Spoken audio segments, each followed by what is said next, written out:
안녕하세요. 네, 날씨도 안 좋은데 찾아주셔가지고 다 자녀들을 위한 마음이 아니신가 하는 생각이 듭니다.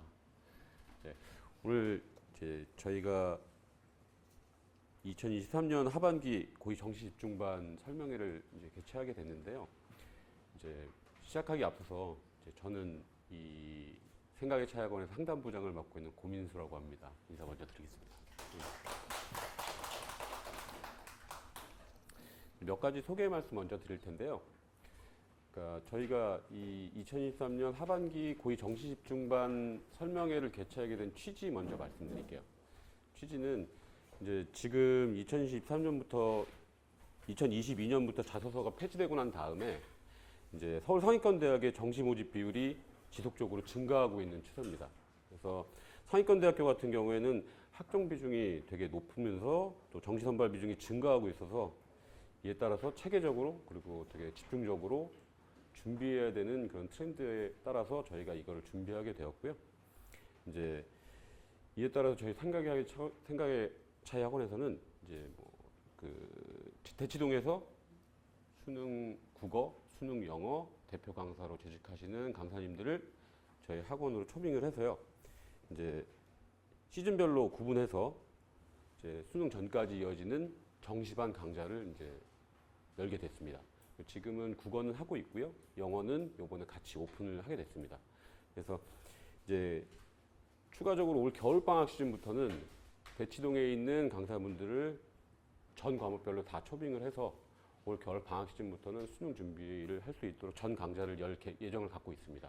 그러니까 굳이 이제 방학에 대치동으로 아이들 안 보내시고 저희 학원으로 보내시면 저희 학원에서 대치동에 버금가는 효과를 누릴 수 있을 정도로 저희가 준비를 할 생각입니다. 그래서 이제 지금 유인물 나눠드린 대로 이제 그 내용물 같은 경우에는 배부된 자료 같은 경우에는 이제 강연 내용에 대한 자료거든요. 하나는 국어 관련, 하나는 영어 선생님 관련. 그래서 강연 시 참고하시면 도움이 되실 거라는 생각이 들고요. 이제 국어 선생님 같은 경우에는 신동훈 선생님 같은 경우에는 그냥 그 자료를 보고 여기서 설명하실 거고요. 영어 선생님 고정재 선생님 같은 경우에는 PPT 자료로 같이 설명하실 거니까 보면서 같이 보시면 될 것 같습니다. 이제 강연 들으시면서 궁금하신 점이나 추가로 설명이 필요하신 부분들이 있으시면 이제 저희 강연 끝나고 난 다음에 데스크로 문의 주시면 데스크에서 친절히 상담해 드릴 겁니다. 그리고 이제 본격적으로 시작하면서 강사님 먼저 소개해 드릴게요. 이제 먼저 강의하실 강사님은 메가스터디 인강 그리고 메가스터디 러셀에서 강의하셨었고요. 현재 대치 상상에서 강의하고 계시고 그리고 저희 생각의 차이 학원에서 이제 정시 집중반 국어 강의하고 계신 신동우 선생님이십니다. 이제 제가 나가면 선생님 안내해 드릴 건데 안내해 주시면 들어오시면 큰 박수로 부탁드리겠습니다. 잠시만 기다려 주세요.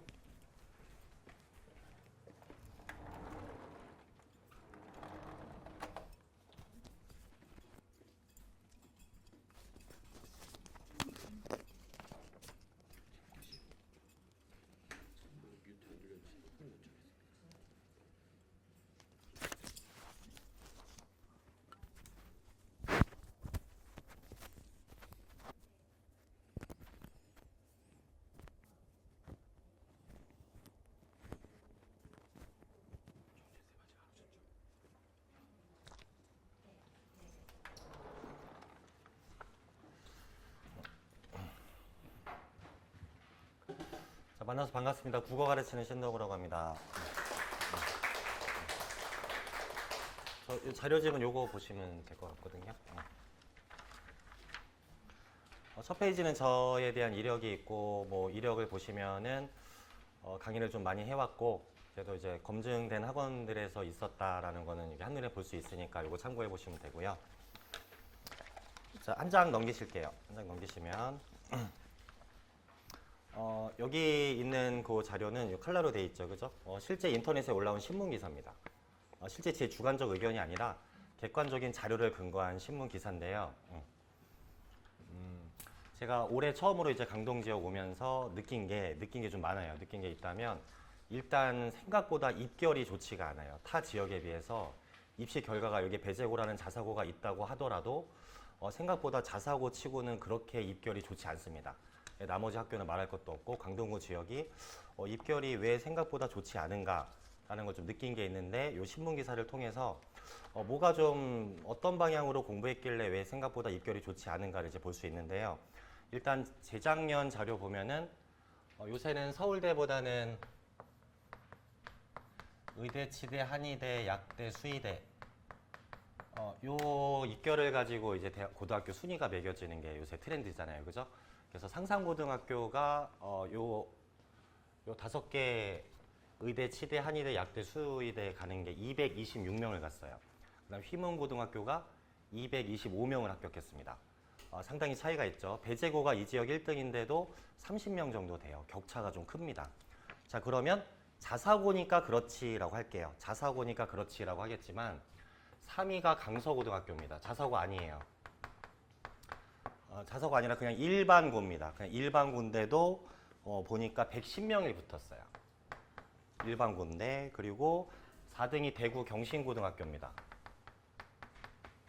경신고등학교가 의치한 약수를 여기가 119군요. 그 다음에 110명. 일반고예요. 일반고입니다. 그리고 5등이 대치동에 있는 도곡동에 있는 숙명여고입니다. 여고예요, 여고. 일반 여고입니다. 일반 여고인데도 배재보다 훨씬 많이 갔어요. 101명을 갔습니다. 분명히 격차가 존재하죠. 분명히 격차가 존재합니다. 대치동이니까 여기 그냥 강서고예요. 대치동 아닙니다. 강서고에는 그냥 일반 고등학교입니다. 일반고예요. 자사고가 아닙니다. 그리고 서울 쪽이니까 아니에요. 수도권에서도 낙생고등학교가 분당에 있어요. 일반고입니다. 93명이 붙었어요. 실로 격차가 배재고에 비해서 3배 이상을 붙었습니다. 이게 시사하는 바가 좀 크죠. 일반고인데도. 대치동의 단대부고도 74명, 요 정도예요. 그리고 2등이 휘문고인데 격차 커요. 225명. 의치한 약수. 서울대로 보면은 서울대 작년 정시로 5명 붙었습니다. 서울대를. 휘문고가 정시로 5명인데 놀라지 마세요.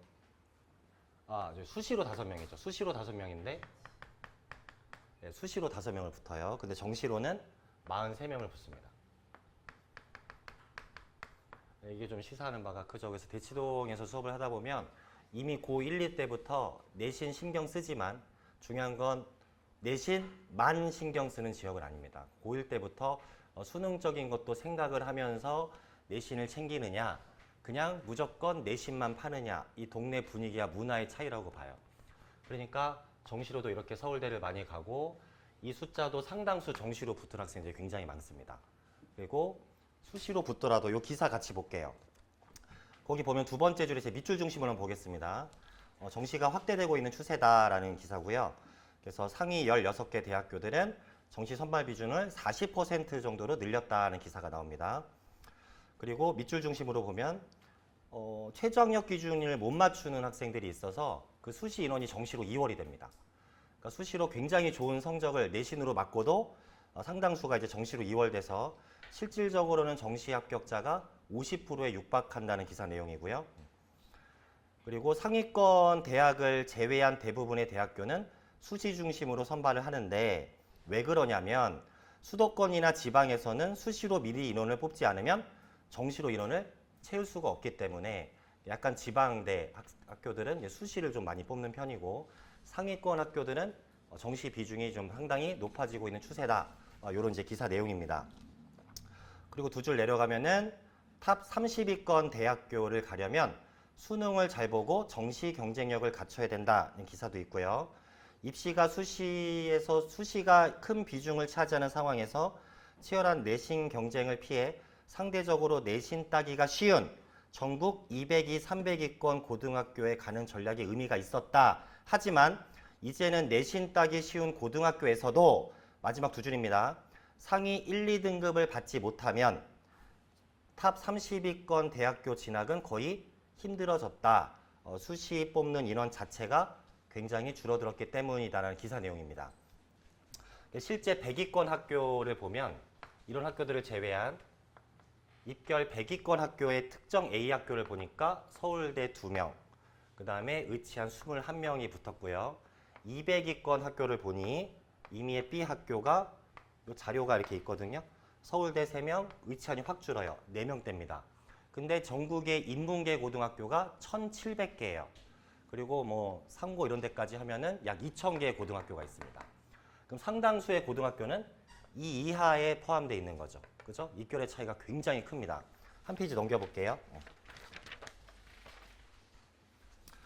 그래서 수능을 못 보면 상위권 대학교에 가는 길이 더욱 좁아진 거고, 내신 1등급, 2등급을 포기하더라도 수능 경쟁력 있는 고등학교로 진학하는 것이 상위권대로 가는 지름길이라는 인식이 지금 학생들과 학부모 사이에서 팽배해져 있는 분위기다. 전국 최상위권 자사고이자 수능 경쟁력이 있는 휘문고의 경우는 내신 3, 4, 5등급, 이거 보세요.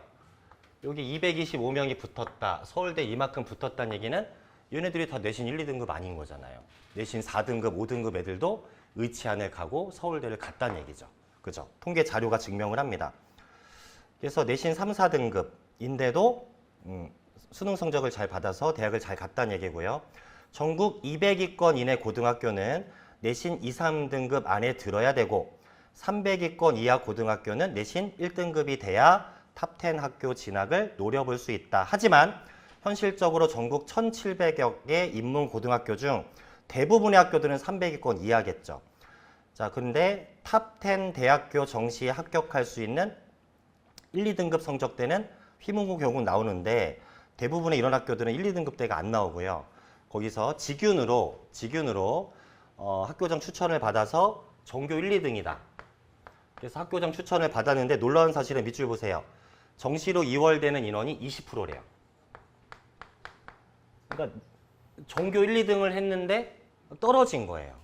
떨어졌어요. 전교 1, 2등인데 수시로 대학을 못 갔습니다. 전교 1, 2등인데 그 인원이 무려 20%다라는 얘기가 여기 기록돼 있죠. 그리고 마지막입니다. 내신 1등급 학생들이 탑10 대학교 교과 우수자 전형을 쓸 수 있다. 근데 대부분이라고 표현되어 있습니다.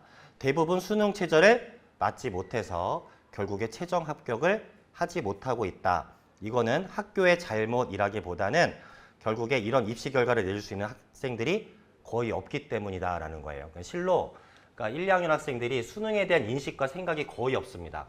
그래서 이 지역도 좀 보니까 1학년 때, 2학년 때 8주간 내신 대비, 중간고사 끝나요. 8주간 내신 대비 하면 끝납니다. 이렇게 한 학기가 끝났어요. 그리고 방학이죠. 방학 4주 보냅니다. 또 8주 내신 대비 중간고사 끝, 기말고사 8주 하면 1년이 갔어요. 1년이 갔습니다. 2학년 때도 똑같아요. 그러면 결국 내신 잘 공부하면 수능 공부도 되는 거 아니야? 라고 하겠지만 제가 이번에 1학년 내신 공부하면서 느낀 게 있어요. 완전 결이 달라요. 완전 다릅니다. 아니 여기 배재고랑 광문고는 수능형으로 낸다고 하는데 그럼 이 내신 대비하면서 수능적인 공부도 되는 거 아니에요? 전혀 아닙니다. 그러니까 형태가 수능형인 것 같지만 선지들을 보면 그렇게 사고하는 문제들이 별로 없어요. 그리고 배재고 같은 경우도 교육청 모의고사를 연계한다고 하지만 지문이 그대로 나옵니다. 지문을 3번, 4번, 5번 그냥 씹어 먹으면 그냥 문제를 잘 풀게 돼 있어요. 그래서 내신은 그냥 범위를 정해져 있고 그 범위를 내가 한 3등급밖에 안 나왔다. 그럼 한 3번밖에 안 본 거예요. 1등급 애들은 8번, 9번을 본 거죠. 그냥 그 범위에 해당하는 거를 여러 번 반복하고 근면 성실하면 성적이 잘 나오는 게 내신이에요. 시험의 스타일이 그렇습니다. 시험의 스타일이 그냥 반복해서 여러 번 보는 근면 성실한 학생이 시험을 잘 보게 됩니다. 근데 수능은 전혀 처음 보는 작품, 전혀 처음 보는 지문들에 내가 읽고 사고하는 시험이에요. 근데 내신 시험 문제를 보니까 그렇게 사고력을 요구하지 않아요. 근데 여기서는 사고력을 요구하죠. 그럼 2년 내내 이런 스타일의 공부만 하다가 갑자기 수능 공부를 고3 때 한다. 솔직히 쉽지 않아요. 1년 만에 올리는 게 그렇게 쉬운 일이 아닙니다. 왜 그러냐면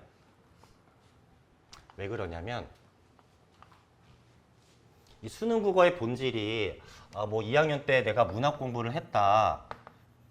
문학 작품을 뭐 많이 배웠으니까 문학 잘 보겠지? 아니에요. 완전히 내신 스타일의 강의와 수능은 진짜 별개입니다.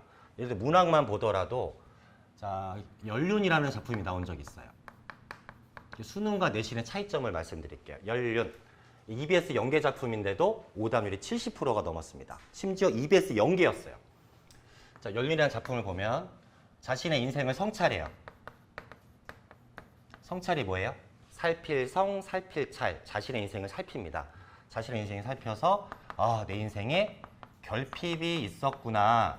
내 인생이 결핍된 삶이었구나 라고 깨닫게 됩니다. 살피니까 깨닫죠. 결핍이 있음을 깨닫고 이 결핍된 삶을 육지에 막아버리고 섬으로 갈 거야. 섬으로 가서 나는 불꽃 같은 삶을 살 거야 라고 얘기하면 보통 내신은 다 학생들은 공감할 텐데 시어의 상징적 의미를 배워요. 자, 학원 선생님이 그 작품을 미리 준비하고 그리고 교재도 불꽃 하면은 열정 이렇게 필기가 돼 있어요. 그래서 불꽃은 열정을 상징해. 그럼 학생들이 밑줄 긋고 달달달 외워서 공부를 하죠. 불꽃은 열정을 상징하는구나. 그래서 불꽃 같은 삶을 살 거야 라고 했으니까 필기를 해요. 열심히. 의지적 태도. 그럼 이제 달달 외우죠. 이 작품은 태도가 의지적 태도고 열정적인 삶을 나타내는 시어의 의미구나. 이렇게 달달 외우고 표현법 외우고 주제 정리하고 이런 식의 공부만 합니다. 근데 이 작품을 갖고 실제 평가는 어떤 선지를 내느냐. 불꽃을 긍정적 이미지로 본 것은 연륜에 결핍되어 있는 속성을 차단하는 수단으로서의 역할을 하기 때문이군. 이렇게 선지가 나옵니다. 문장을 읽는 힘이 필요하고 관계를 사고하는 힘이 필요해요. 내 인생의 결핍에서 벗어나고 싶은 거예요. 그러면 앞으로는 열정적인 삶을 살겠대요. 그럼 이걸 긍정으로 본 거죠. 앞으로 열정적인 삶을 살겠다고 했으니까. 그러면 결핍되어 있는 건 좋은 게 없다고 느낀 거예요? 안 좋은 게 없다고 느낀 거예요? 좋은 게 없다고 느꼈으니까 그 삶에서 벗어나고자 하는 거죠. 그게 화자의 의식과 태도입니다. 네. 그러면 여기서 좋은 게 뭐예요? 불꽃인 거죠. 내 인생에는 불꽃이 결핍돼 있었으니 앞으로는 불꽃 같은 삶을 살 거야 라고 하면 연륜에 결핍돼 있던 속성이 뭐예요? 불꽃이죠. 그러면 불꽃을 긍정적 이미지로 본 것은 불꽃을 차단하는 수단이다. 불꽃이 불꽃을 차단한다? 말이 안 되는 모순관계입니다. 그럼 틀린 거예요. 그냥 관계를 사고하는 힘이죠. 근데 나는 분명히 내신 수업하거나 학원에 수업 배울 때 밑줄 긋고 열정이라고 외웠는데 실제 선지는 열정이라는 단어가 나오지도 않아요. 그러니까 완전히 내신의 결과, 내신의 어떤 결과, 그 다음에 수능의 결은 완전히 다릅니다. 그러니까 문장을 읽어낼 수 있는 힘인데 그게 하루아침에 되는 거냐고요.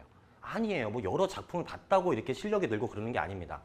그래서 관계를 사고할 수 있는 힘, 그리고 어휘력이 좀 선행돼야 돼요. 학부모님들이 우리 애는 사고력이 뛰어난데요. 어휘력이 안 좋아요. 아니죠. 어휘력이 사고력이에요. 이게 되면 이게 됩니다. 이게 안 되니까 이게 안 되는 거예요. 철학 지문도 마찬가지죠. 철학 지문도 이렇게 나왔어요. 해겔의 미학 지문이 나왔습니다. 미학이 뭐냐면 예술과 관련된 학자 입장을 설명하는 해겔 지문인데 EBS 연계인데도 폭망했어요. 자, 예술, 종교, 철학 이렇게 나와요. 예술, 종교가 정반의 관계인데 이렇게 해서 수렴적 상향성이야 라고 정보를 줘요. 그러면 학생들이 그냥 읽죠. 밑줄을 긋니다. 뭔 뜻인지 모르고 밑줄은 그어요. 근데 이제 1, 2학년 대부분 강사들을 보면 애들이 어려워하니까 이렇게 얘기해. 야, 어차피 너네 이거 정보량 많고 힘들잖아. 국어의 근거는, 정답의 근거는 지문에 있잖아. 선지 먼저 읽어. 찾아. 이런 훈련 시키는 사람들이 있어요. 상당수입니다. 상당수. 애들이 답답해하니까 야, 선지 먼저 읽고 그래야 빨리빨리 찾으면 시간을 줄일 수 있어. 이런 강사들도 태반인데 절대 그런 시험이 아닙니다. 1학년은 먹혀요. 1학년은 여기에 있으니까 1번이 맞네. 요게 좀 먹히는데 고3 되면 이게 안 먹힙니다. 요렇게 정보를 주고 정보를 보고 선지를 이렇게 만들어요. 이 글은 예술의 상대적 위상을 얘기하고 있다. 이런 선지가 만들어지면 오냐 있으냐를 판단하는 겁니다. 그러니까 기본적으로 국어라는 게 그 용어가 갖는 축자적 의미를 명확히 알고 있어야 되고 그 어휘를 바탕으로 관계를 사고하고 추론형 선지를 판단하는 겁니다. 이게 수능 국어의 본질이에요. 그러면 수렴이란 단어가 2년 전 수능에 나왔지만 이미 2017학년도 수능 경제지문에 나왔습니다. 그러니까 어휘력이 좀 선행돼야 돼요. 환율과 관련된 경제 현상을 살펴보자. 환율은 장기적으로는 물가를 반영한 수준으로 수렴을 하는데 단기적으로는 이 수렴하는 거랑 괴리된 움직임이 보여. 이미 수렴이라는 단어가 나왔네요. 괴리라는 단어가 나왔습니다. 그럼 뜻을 알아야 돼요. 수렴이 뭔 말이야? 괴리가 뭔 말이야? 단어 뜻을 모르니까 사고가 안 돼요. 수렴은 모아지는 거고 괴리는 동떨어진 거죠. 그래서 환율 같은 게 지나치게 올랐다가 장기에는 이렇게 수렴되는 거랑 괴리 이게 사고가 돼야 돼요. 어휘력이 안 되니까 사고가 안 되죠. 그럼 수렴이란 공부를 이때 모아지는 거구나라고 판단했으면 예술 종교라는 정반의 관계가 철학으로 모아질 때 상향적으로 모아지는 거야. 그럼 애들이 수업할 때 여기가 연대야, 고대야, 서울대야라고 하면 이쪽이 무슨 대학이에요? 연대를 지원하는 것보다 서울대를 지원하는 게 상향 지원이죠. 그러니까 이 철학이 얘네들보다 뭐다? 수렴을 해서 위상이 높다는 뜻이에요. 가치가 높다는 뜻이죠. 근데 가치가 높다 이런 표현이 안 나와요. 그냥 이 정보 간의 관계를 가지고 이 선지를 판단하는 겁니다. 그러면 자 선지 먼저 보고 왔다 갔다 하면 위상이라는 단어는 나오지도 않아요. 나오지도 않는데 이 표현을 찾으려고만 하니 당연히 답이 안 나오죠. 당연히. 찾는 시험이 절대 아닙니다. 정보와 정보의 관계를 사고하는 힘이죠. 다 어휘입니다. 또 충격적인 사실이 중앙은행이 학생이 어떤 질문을 하는지 아세요? 뭘 어려워하는지. 중앙은행이 채권을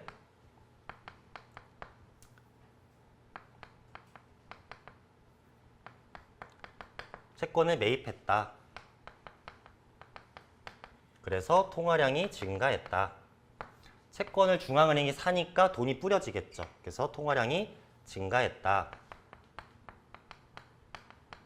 시장금리가 하락했다.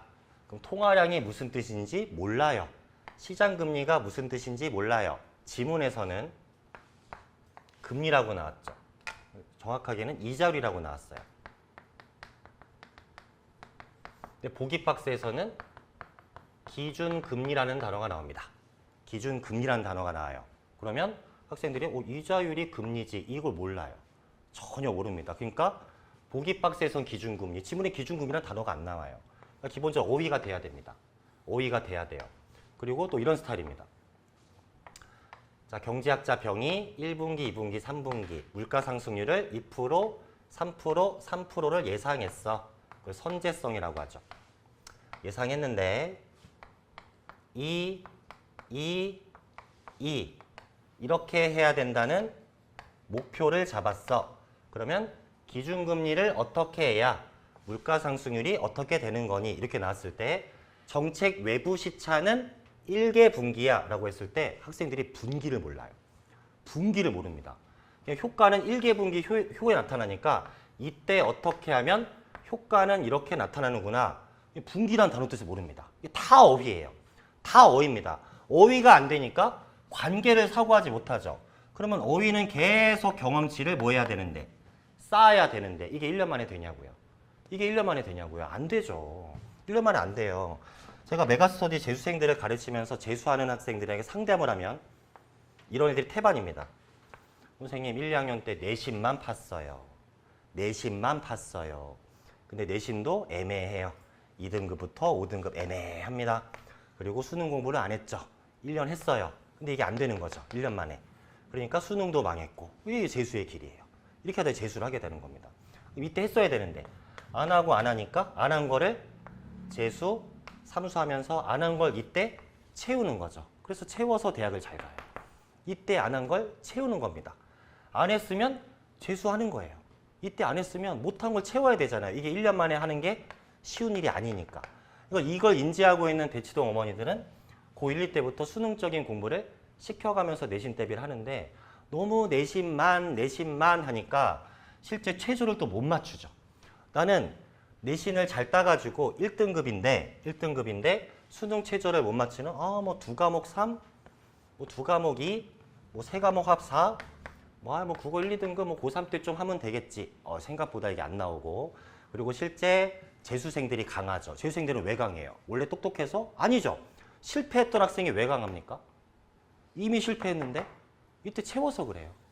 이때 채운 겁니다. 나는 1년밖에 안 했는데 재수생들은 2, 3년을 수능 공부를 했거든요. 당연히 잘 보죠. 당연히 잘 보죠. 그래서 국어는 채워져야 돼요. 근데 1, 2학년 때 하나도 한 게 없고 고3 때만 하려고 하니 기본적인 어느 정도 채워지는 게 있어야 되는데 그게 안 되니까 수능 성적도 망하고 내신은 내신대로 그냥 별로고 그러니까 결국 재수를 하게 되는 거죠. 이게 입결이 이 동네 분위기가 생각보다 놀란 게 너무 내신 하는 분위기예요. 대치동과 분위기가 너무 다릅니다. 그리고 3학년 내신 수업이 있다는 게 너무 놀랐어요. 대치동은 3학년 내신 수업이 존재하지 않습니다. 존재하지 않아요. 3학년들은 심지어 제가 3학년 1학기 때 제 제자 중에 중동고 학생한테 물어봤어요. 야, 그래도 내신 기간이니까 내신 시험은 언제 보니? 휴강 날짜를 잡아야 되니까 모르겠대요. 2, 3주밖에 안 나왔는데 시험 기간을 모르겠대요. 관심이 없어요. 관심이 없습니다. 근데 여기는 내신 수업이 있더라고요. 이게 너무 놀랐어요. 동네 분위기가 너무 달라가지고 너무 놀랐습니다. 내신 안 하라는 거 아니죠. 굉장히 중요합니다. 그러나 내신만 하면 나중에 독이 돼서 돌아옵니다. 그래서 내신도 하면서 수능을 생각하는 거고 우리 애는 수시인데 그러면 사고가 단단해요. 수시는 이꼬르 내신이다. 아니죠. 수시도 수능을 잘 봐야 됩니다. 정시는 당연히 수능을 잘 봐야 되고 수시도 수능을 잘 봐야 돼요. 그래야 내신 잘 본 게 꽃을 피울 수 있는데 결국 내신만 갖고 온 대학 가기가 힘들다는 거죠. 그러니까 내신이 잘 돼도 최저라는 게 있는데 그 최저 쉽게 맞출 수 있는 것 같지만 결국 1등급 애들을 재수생들이 많이 채웁니다. 비율이 고3들의 1등급 비율이 30%예요. N수생이 70%입니다. 문이 좁아요. 고3들이 1등급 맞는 문이 굉장히 좁다고요. 재수생들이 원래부터 잘하는 게 아니라 1, 2학년 때 못한 걸 재수하면서 채웠거든요. 문이 좁다고요. 뭐 우리 애는 뭐 지금 모의고사 1, 2등급이니까 이건 재수생이 안 보는 거잖아요. 재수생이 껴들면 1등급이 안 나온다고요. 그러니까 최저도 생각보다 그걸 못 맞춥니다. 태반이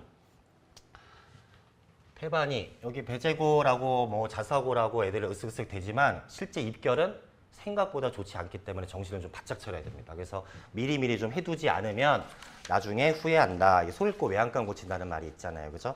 그래서 수능 국어의 본질은 어휘에 대한 경험치가 좀 쌓여야 되고 그 어휘를 바탕으로 정보 간의 관계를 생각하는 힘인데 그 생각하는 힘이 하루아침에 뭐 몇 개월 한다고 뭐 비문학 8주 특강 듣는다고 이게 돼요? 안 되죠. 계속 누적돼야 돼요. 그래서 비문학 8주 특강하면 이 비문학 수업 듣고 8주 했으니까 완성? 이게 다 사기죠. 8주 완성이 어디 있어요. 저도 완성을 못했는데 무슨 국어를 완성했다고. 나 기출 3번 봤대요. 야 3회독 다 풀었다. 끝냈다. 다음은 뭐합니까? 전 30번을 봐도 못 끝냈는데. 계속 공부하면서 깨닫는 게 있는데 절대로 국어라는 게 쉽게 완성되는 과목이 아닙니다. 읽고 계속 이해하고 사고하는 힘이에요. 그럼 어휘가 쌓여야 되는데 요새 학생들이 어휘력이 너무 약하죠. 왜냐? 문화 자체가 한자 문화권이 아니에요. 근데 어휘는 다 한자예요. 통화량, 기축통화, 뭔가 축이 된다. 이 사고를 못하죠.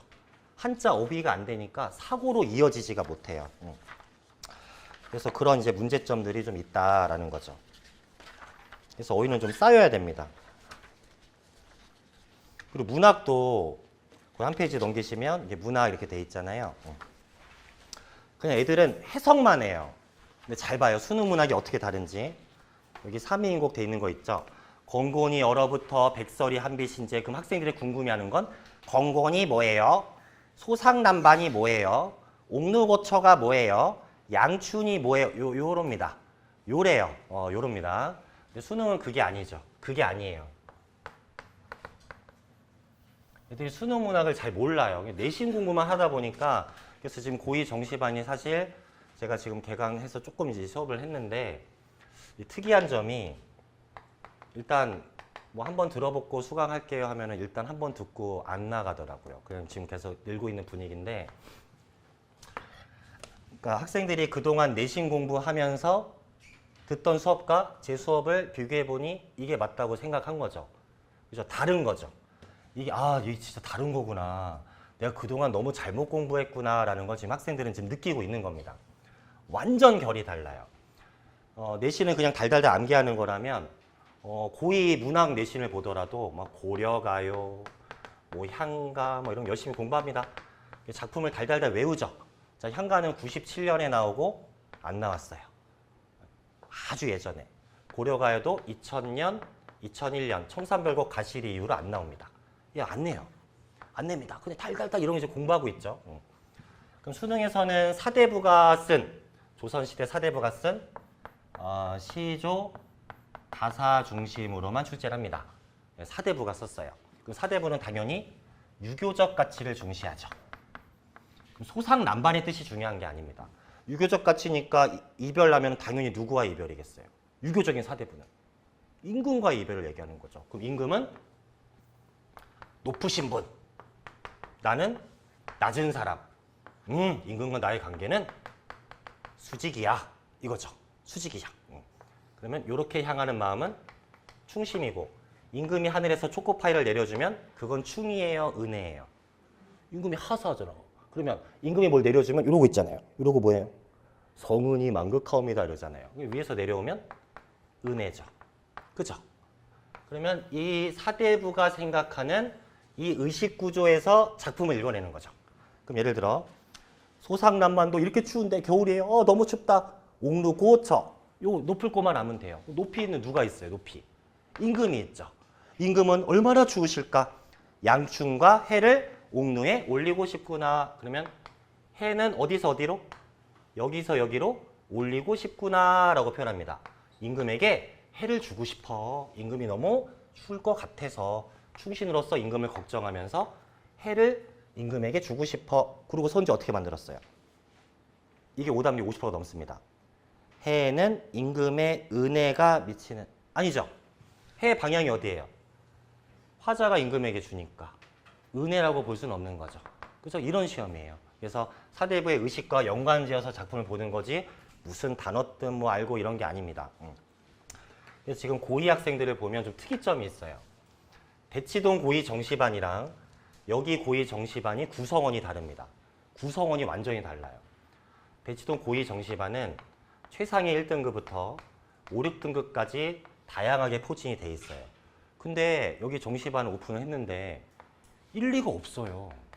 1, 2가 없고요. 다 3, 4, 5 이런 애들만 모여 있어요. 너무 놀랐죠. 그러니까 이 학생들은 내신 3, 4, 5, 6등급이에요. 난 어차피 글렀다. 수시 글렀다. 정시만이 살 길이다. 이렇게 제 생각을 하는 거죠. 정시만이 살 길이야. 나에게 남은 길은 오직 정시뿐. 수시 이런 거 필요 없어. 어차피 나는 망했어. 이런 학생들만 모여져 있어요. 정말 특이합니다. 대치동은 최상위 1등급도 정시반 수업을 듣는데 여기는 내신 1등급이면 나는 내신 잘 봤으니까 나는 수능이랑 상관이 없지 하고 수능을 등한시합니다. 근데 얘네들은 휘문고 전교권 애들인데 지금 수능 수업을 제 수업을 듣고 있어요. 민족사관고 애가, 휘문고 애가, 경기고 애가 고2 학생들이 지금 수능 대비하겠다고 제 수업을 듣고 있는데 이 지역 1, 2등급 애들은 관심이 없어요. 이 차이입니다. 수시를 생각하더라도 결국엔 수능은 생각하는 공부를 하느냐 안 하느냐 차이입니다. 나중에 느끼실 거예요. 나중에 재수생들은 엄청 공감합니다. 제 얘기를. 재수생들은 한번 보는 학생들은 공감을 하죠. 그리고 뒤에 보시면은 뭐 제 커리큘럼이랑 실제 수능 수강생들, 고3 수강생들이 작년에 성적이 어떻게 나왔는가는 있는 그대로 사실입니다.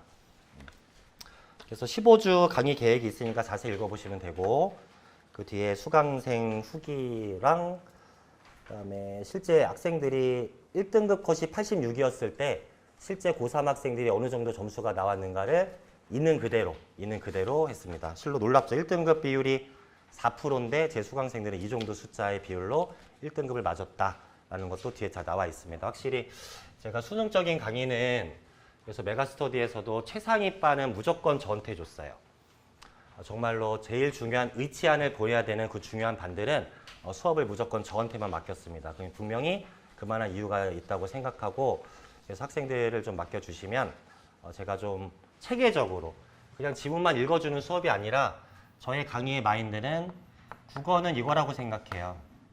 이런 마인드를 가지고 수업하는 사람이 별로 없고 보통 여기 이제 선생님들 보면은 그냥 시험 범위에 해당하는 거 자기가 미리 공부해서 달달달 정리하고 정리된 자료 나눠주고 뭐 이런 식이라면 저는 좀 다르다고 생각해요. 그러니까 학생이 스스로 할 수 있어야 된다. 그럼 저는 물고기를 다 잡아주는 게 아니라 물고기를 잡는 방법을 알려줘야 되는데 지문은 유형이라는 게 있죠. 작품도 주제별, 갈래별 유형이 있어요. 그래서 유형별로 어떻게 해야 하는가를 알려주는 수업이라고 보시면 돼요. 통시적인 글은 어떻게 읽어야 되고 추상적인 용어가 많은 글들은 어떻게 읽어야 되고 법지문은 초반에 개념 정의가 나올 때 뒷부분을 어떤 식으로 읽어나가야 되고 왜냐면 학생들은 처음 보는 글을 스스로 읽을 수가 있어야 되죠. 그래서 읽기 어떤 방향성을 좀 잡아주는 학생이 스스로 읽어낼 수 있게끔 그리고 끊임없이 뭐 해야 되냐면 훈련을 해야 됩니다. 끊임없이 훈련. 그래서 제 그 주간지 자료를 보면은 교과서 읽기 자료가 있어요. 실제 과학 교과서, 경제 교과서를 읽습니다. 왜냐하면 이 제재들이 수능에 많이 반영돼요. 그럼 이 교과서 제재들이 어떻게 기출문제로 형상화됐는가를 보여줍니다.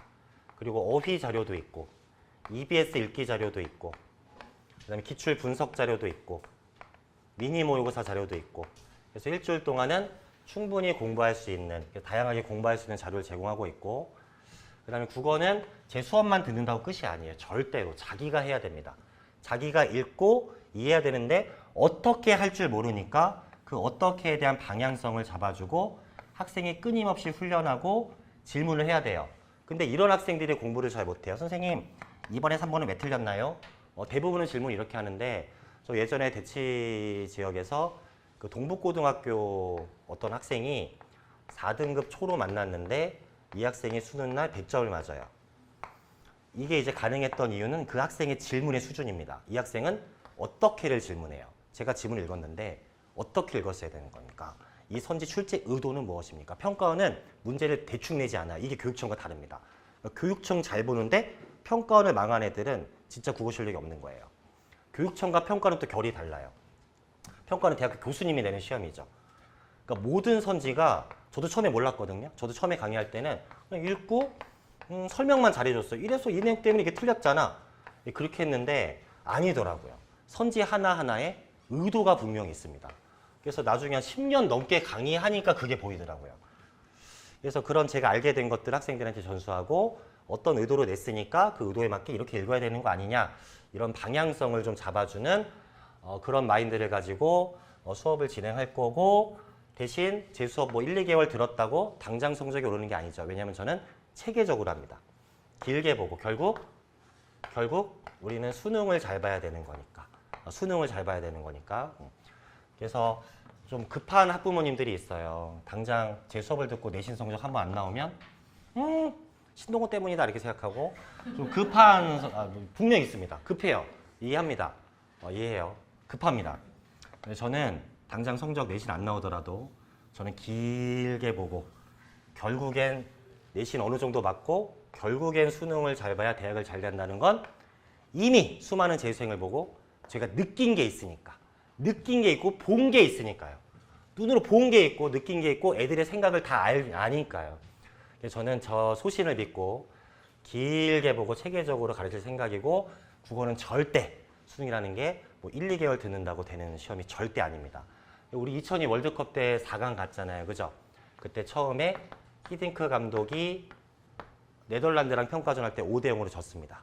졌죠. 여론에서 외국인 감독 오면 뭐하냐? 결과가 5대0인데 뭐 연봉만 비싸고 막 욕을 먹었어요. 그때 더 욕을 먹은 이유가 뭔지 아세요?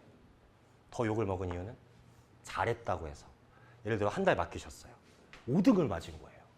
근데 제가 어머님 얘 잘했어요 라고 하면 미친 새끼 아니야 이렇게 생각하시겠죠. 그죠? 근데 왜 잘했다고 하면 패스가 부족해서 패스 훈련만 시켰는데 패스는 너무 잘 됐다. 이게 시사하는 바가 커요. 체계적으로 하는 거죠. 그러니까 말도 안 되는 한국 축구 실력에서 말도 안 되는 4강에 갈 수 있었지 않았느냐. 결국에는 그 날을 위해 체계적으로 하나씩 빌드업을 해나가야 되는 게 맞는 방향이라고 생각하면서 그런 마인드를 가지고 하고 있고, 그래서 고3들 되니까 이렇게 등급이 말도 안 되는 등급이 이렇게 나온 거죠. 그죠? 이건 실제 사실입니다. 그래서 믿고 맡겨주시면 하여튼 체계적으로 잘 지도하도록 하겠습니다. 지금까지 신동호였습니다. 감사합니다.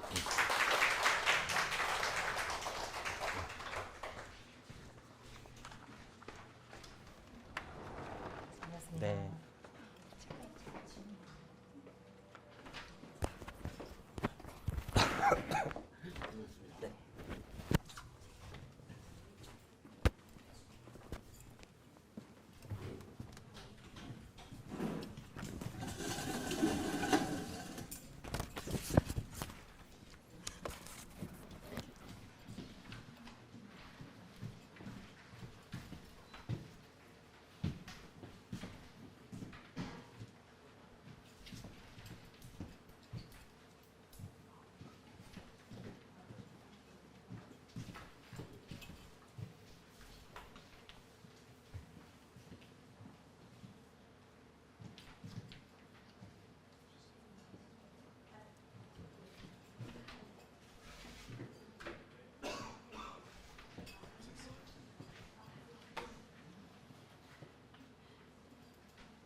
지금 강사님께서 밖에 기다리고 계시거든요. 이제 다음 강연하실 강사님 먼저 소개해 드릴게요. 이번 강의하실 강사님은 현재 대치동 시대인재에서 영어 대표 강사로 강의하고 계시고요. 메가스터디 인강하고 계신 고정재 선생님이십니다. 영어 담당하시고 계시고요. 잠시 기다리시면 들어오실 겁니다. 잠시만 기다려 주세요.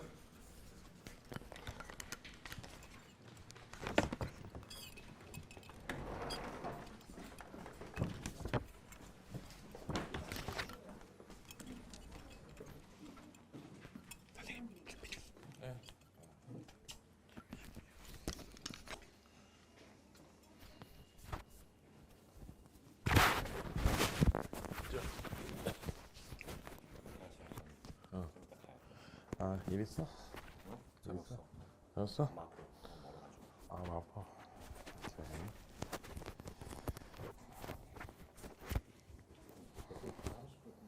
응. 아, 하면 들어요. 하면 돼요?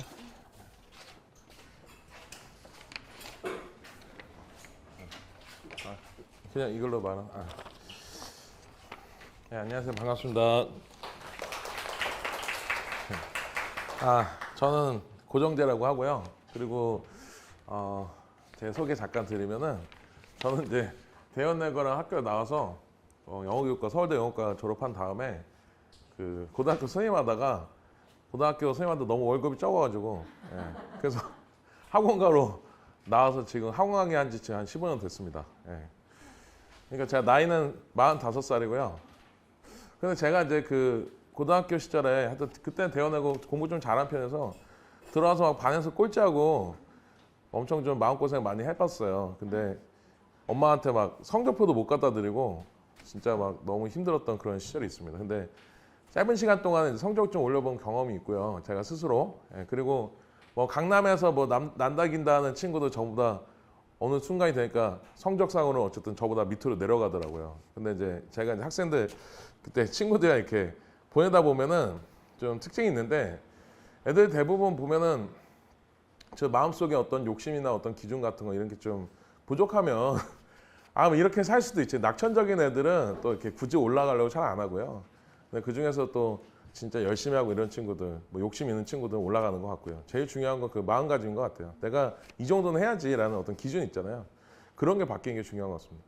제가 이제 저희가 나온 고등학교가 뭐 전교생이 그때 한 500명 정도 되는데 한 200명 정도가 저희 때 그 서울대 들어갔어요. 그러다 보니까는 뭐 연대나 고대 들어가면은 이제 재수를 한번 당연히 한다 뭐 이런 분위기였거든요. 그러다 보니까 친구들 중에서 무슨 성균관대나 이런데 한양대에 들어가는 일부 친구도 있으면은 걔네들 이제 동창 모임 잘 안 나오더라고요. 하여튼 뭐 그때는 그렇게 막 서열화를 시켜갖고 그게 뭐라고 또 구별을 짓고 자기는 또 자격지심이 있고 막 그랬던 시기인 것 같습니다. 예. 근데 저는 이제 확실한 건 뭐냐면 뭐 저는 이제 요즘에 문과하고 이과하고 너무 나눠져서 이과 선생님들이 뭐라 하냐면은 자기 문과하고 겸상을 안 한다고 예, 그러니까 막 무시하고 그러는데 하여튼 뭐 그렇게 해서 이제 좋은 그런 흔히 말하는 좋은 학번 이런 거 얻었더니 그 다음에 좀 시야가 좀 남들하고 좀 다르긴 하더라고요. 왜냐하면 취업 자체가 이제 목표인 친구하고 그다음 또 골라야 되는 사람하고 또 여러 가지 그 시야의 차이 같은 게 생기긴 하더라고요. 그래서 제가 대성학원이라는 데 들어갔는데 우리 선배가 야 여기는 정년도 보장되고 교사하지 말고 월급도 2배고 그리고 끝나고 나서 뭐 수업도 할 수 있다. 그래서 안 가면 바본데 제가 옮겨가지고 처음 간 데가 이제 송파대성 여기 처음 갔었거든요. 근데 가서 웬걸 갔더니 첫 해를 딱 수업하는데 이 강의 못하는 사람 자르더라고요. 그때부터 뭐 노조가 이제 없어져가지고 강의 못하면 자르더라고요. 그래서 뭐지? 그래서 제가 꼴찌에서 2번째 했거든요. 그래서 엄청 스트레스 받으면서 살아남으려고 노력했는데 어떻게 했냐면은 진짜 애들 못하는 데 데려다가 얘네들이 뭘 모르는지 모르니까 저는 뭐 사실 뭐 크게 모르는 거 없는데 뭘 모르는지 모르니까 제가 무슨 말을 해서 애들이 반응할지 잘 모르는 거예요. 제가 학교 선생님 할 때는 제 맘대로 말해도 상관이 없었거든요. 왜냐하면은 이게 평가받아서 제가 뭐 잘리고 이런 게 아니니까. 근데 학원에 오니까 평가를 잘 받아야 되잖아요. 그래서 애들 데려다가 야, 너 모르는 거 뭐야? 뭐 해석 다 써와봐 한 다음에 다 고쳐주고 하다 보니까 뭔가 좀 공통적으로 잡히는 게 있더라고요. 그렇게 해서 그 부분만 가려운 부분만 설명했더니 강의평가가 올라가서 이 강남대성으로 제가 이제 옮겨간 다음에는 그 전강원에서 1등도 한번 해봤습니다. 바로 1등 하니까 이제 견제 들어오더라고요. 다른 선생님들이 욕하고 제 뭐 하여튼 뭐 별 견제가 다 들어. 그래서 조금 숨죽이고 있다가 그만뒀습니다. 거기는. 예, 그리고 제가 달성마임의 인터넷 강의도 해서 2015년에는 그 전체 매출 1등까지 해봤는데 지금 현재 이명학 선생님이 1등 계속 하고 계시죠? 근데 제가 이제 그 2015년 4월 달에 이명학 선생님 매출을 이제 한번 넘었었는데 그 다음부터 막 댓글 공격 막 들어오기 시작하더라고요. 예, 누군지는 잘 모르겠는데 하여튼 진짜 저는 댓글보다 이런 거 좀 만들어놓지 않아갖고 그래서 방어도 잘 안 하고 하여튼 순진하게 좀 했던 것 같아요. 그래서 어쨌든 제가 한 강사로서 이제 나와가지고 이랬던 어떤 목표들이 있는데 지금은 이제 메가스터디에 들어가서 거기서 이제 변신을 준비해라. 너 너무 상위권이다. 그래서 지금 기초 교재를 계속 지금 개발하고 있습니다. 그래서 제가 좀 성적이 좀 모자란 학생들도 끌고 올라가는 게 저의 역할이 아닐까 하는 생각이 들어서 너무 상위권 많이 제가 했는데 상위권들이 영어를 잘 안 들어요. 왜냐하면 너무 잘하는 애들은 사실 점수 변동이 거의 없거든요. 근데 살짝 2등급 여기 걸친 애들 데리고 이제 수업을 하는데 근데 아무래도 너무 상위권 이미지가 있어서 저한테 좀 불리한 것 같아서 지금 이제 기초 강좌부터 계속 지금 이제 교재를 개발하고 있습니다. 그런 맥락에서 제가 여기 고등학교 2학년 학생들이 있다 그래서 여기서 이제 강의를 시작을 하고 그리고 이제 얘네들한테 피드백 받는 게 저한테도 도움이 되고 또 얘네들 성적도 올리고 혹은 또 유지를 시켜주고 이런 것 좀 제가 추구하려고 이 학원은 이제 소개를 받아서 또 원장님 부탁하셔서 이제 수업을 하게 된 것 같습니다. 지금 현재 이제 시대인재 그 영어과 있고요. 그러니까 시대인재 컨텐츠를 저희가 쓸 수 있어요. 외부 학원에 한 군데만 쓸 수 있는데 여기에서 가져다 쓸 수 있습니다. 그래서 시대인재 컨텐츠 그대로 호환이 되고 제가 갖고 와서 뭐 학생들이 필요한 거는 이제 들을 수가 있어요. 네. 제가 근데 뭐 출제가 유도한 오답이다 이런 거 하나 좀 맛보기 좀 설명드릴 텐데 제 설명을 들어보신 분 있으실지 잘 모르겠지만 뭐 제가 수업 시간에 하는 거 하나 해볼게요. 이번에 그 교육부에서 발표를 해갖고 지문이 되게 쉬워진다라고 그래요. 저는 진짜 영어 공부할 필요가 전혀 없는 그런 사회가 됐으면 솔직히 좋겠는데 문제가 쉽다고 해서 이게 애들 또 안 틀리는 거 아니거든요. 그래서 이 얘기를 좀 잠깐 하려고 그래요. 교육부에서 뭐라 그랬냐면은 해석은 되는데 이해가 안 되는 게 있대요. 이제는 이런 거 없애겠대요. 그럼 뭐냐면 해석이 되면 이해가 되도록 하겠다 이 얘기죠. 그죠? 예. 그래서 요번에 사실 여태까지 보면은 해석이 되는데 뭔 소리야? 이런 게 지문 중에 보면 한두 개는 분명히 섞여 있었거든요. 근데 그런 게 싹 없어진다라고 이제 했는데 저희 9월 평가가 지금 기다리고 있습니다. 뚜껑 열어보고 기다리고 있고요. 두 번째는 뭐냐면 내용이 너무 추상적이다. 그러면 추상적인 내용을 이제 빼겠다 그러면 진짜 손에 잡히고 눈에 보이는 것 그런 얘기를 이제 담나 봐요. 예. 그리고 또 단서가 좀 부족하다. 문제푸는 단서가 부족하니까 확실한 단서를 이제 제시해서 학생들이 문제를 푸는데 뭔가 추측하고 애매한 상황이 없도록 하겠다 이런 얘기를 했습니다. 예. 그리고 또 너무 생소한 얘기를 한다. 작년 수능 문제 이런 게 있었거든요. 그 변호사들 그 성공 보수라고 영어로 contingency pricing이라고 하는데 성공 보수가 뭐냐면 이제 아시겠지만 승소하면 내가 퍼센트를 먹겠다. 대신 패소하면 난 안 받겠다 이거거든요.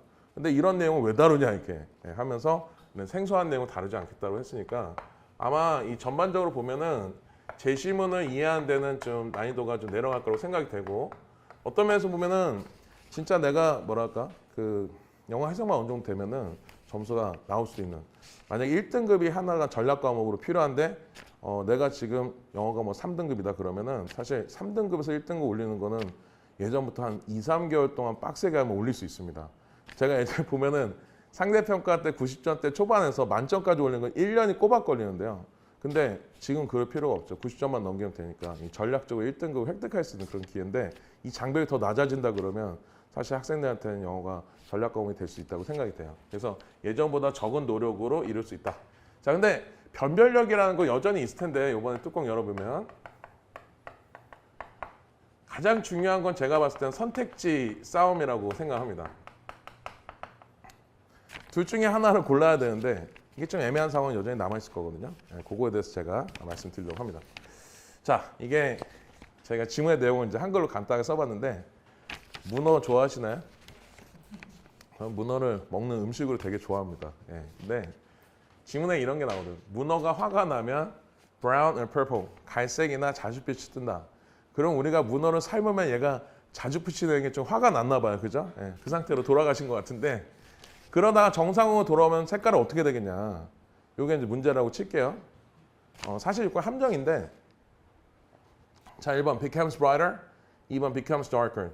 밝아진다, 어두워진다. 둘 중에 하나는 이제 선택을 해야 된다고 칩시다. 학생들이 보통 이렇게 해서 이제 틀리게 되는데 약간 이 질문 자체에 난센스가 있습니다. 제가 하나 말씀드리면 애들이 요즘 그나마 좀 어려워한다는 이 빈칸 완성 문제가 정답이 본문 속에 있는 내용만 정답이 될 수 있어요. 본문 밖에 있는 내용은 정답이 되지 않습니다. 이거 학생들 대부분 좀 알고 있어요. 관심 있는 애들 거의 알고 있는데 자, 화가 나면 brown and purple이다. 정상으로 돌아오면 어떻게 된다? 자, 1번, 2번 중에서 한번 손을 한번 들어볼게요. 우리 학생들하고 똑같이. 자, 1번 밝아진다가 정답인 것 같다. 한 명, 두 명, 세 명, 네명. 오케이, 손 내리시고. 그 다음에 어두워진다가 정답인 것 같다. 손 내리시고. 반반이죠, 그죠? 갈색이나 자주빛이다가 화가 나면 정상으로 돌아오면 어두워진다, 밝아지는데 제가 아까 전에 본문 속에 있는 내용만 정답이라 하니까 아마 이 어둡다는 내용 그대로 쓰시고 싶으신 분도 계시고 그리고 또 어쨌든 그래도 그럼 색깔이 바뀌지 않겠어요? 밝아진다 이렇게 생각할 거 아니에요, 그죠? 학생들이 이렇게 해서 이제 틀리게 되는 건데요. 사실 정답은 뭐냐면 모른다가 정답입니다. 왜냐하면 얘가 정상일 때 어떤 색깔인지 저희가 스스로 판단하면 틀리게 돼 있어요. 근데 아이들은 내가 해석이 되니까 그럼 밝아지겠구나 이렇게 해서 찍어서 틀리게 되는 거예요. 근데 사실 밝다 없다라면 함부로 하시면 안 되죠. 왜냐하면 갈색이라는 게 어떤 사람한테 밝은 색으로 느껴질 수도 있고 어떤 사람 그렇죠? 상대적인 거니까. 그래서 자 지금 원문의 전체의 내용을 다 말씀드리겠습니다. 보세요. 평상시에는 주변색을 띈다. 그다음 화가 나면 brown and purple이 됐다가 정상으로 돌아오면 자 스스로 판단하는 게 아니라 찾아서 쓰면 되죠. 정상일 때는 어떻게 한다 그랬어요? 주변색을 띈다 그랬잖아요. 그럼 주변색을 띈다가 정답입니다. 그리고 내려오면은 1번에 brighter, darker, 밝아진다, 어두워진다 있죠. 5번에 뭐라고 쓰면 can't be seen very easily. 그래서 쉽게 눈에 띄지 않아 이렇게 써 있어요.